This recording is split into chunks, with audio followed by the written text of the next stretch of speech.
आपने सुना होगा कि सुप्रीम कोर्ट के फैसले कभी कभी सिर्फ कानूनी मामले नहीं होते, बल्कि आम लोगों की जिंदगी बदल देते हैं। आज मैं आपको ऐसा ही मामला बताने जा रही हूं जो सीधे 1.5 लाख होम बायर्स यानी आम लोगों की उम्मीद की किरण बन गया है।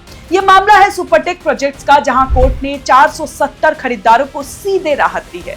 और ये सिर्फ 470 नहीं, बल्कि अब 116 बिल्डर प्रोजेक्ट्स में जुड़े लगभग 1.5 लाख लोगों के लिए उम्मीद की किरण बन गया है। सुप्रीम कोर्ट ने साफ कहा है, बिल्डर और IRP यानी इंसॉल्वेंसी रिजोल्यूशन प्रोफेशनल अब सुपरनोवा प्रोजेक्ट का हिस्सा नहीं होंगे। मतलब क्या हुआ? इसका मतलब ये हुआ, अब बिल्डर और अथॉरिटी के बीच फंसी प्रॉपर्टी की रजिस्ट्रेशन प्रक्रिया पर रोक नहीं रहेगी। आप सोच रहे होंगे ये क्यों बड़ी खबर है?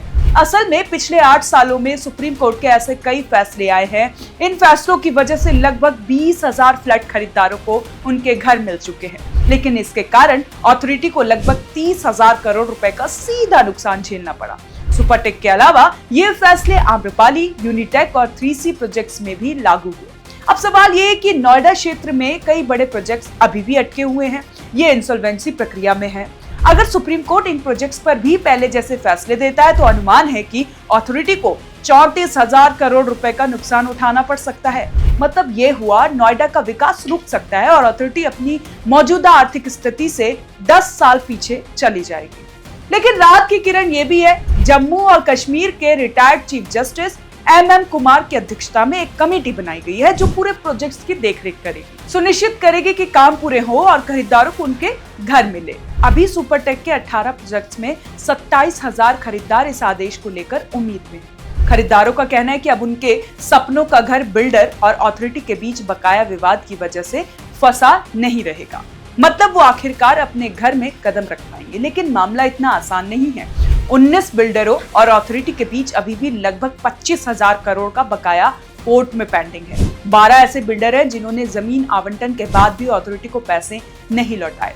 इसका असर शहर की यूटिलिटी सेवाओं पर भी पड़ सकता है। ये इसीलिए भी गंभीर है क्योंकि अथॉरिटी के पास लैंड बैंक नहीं है। शहर के इंफ्रास्ट्रक्चर के लिए मिलने वाला पैसा जमीन बिक्री, TDR और अन्य तरीकों से आता है। अगर बिल्डर पैसे नहीं देंगे तो इंफ्रास्ट्रक्चर की हालत प्रभावित हो सकती है। लेकिन सुप्रीम कोर्ट ने खरीदारों की आर्थिक स्थिति और मुश्किलों को देखते हुए 4 बिल्डरों के अलग अलग प्रोजेक्ट्स में राहत दी थी। इस राहत से लगभग 80,000 लोगों को फायदा होने की उम्मीद थी। लेकिन सच ये है कि अब तक कमेटी की देखरेख में सिर्फ 12 लोगों को ही उनके घर मिले हैं। बाकी 60,000 से ज्यादा लोग अभी भी इंतजार कर रहे हैं। फैसले के बाद बिल्डरों को उनकी जिम्मेदारियों से तो आजाद कर दिया गया, लेकिन खरीदार अब उम्मीद में है कि जल्द ही उन्हें उनका हक मिलेगा। तो दोस्तों, ये मामला सिर्फ पैसे और बिल्डरों का नहीं है, ये आम लोगों की उम्मीद, उनके घर, उनके सपनों की कहानी है। ये वही कहानी है जो हमें याद दिलाती है कि कभी कभी सुप्रीम कोर्ट का फैसला जीवन बदल सकता है।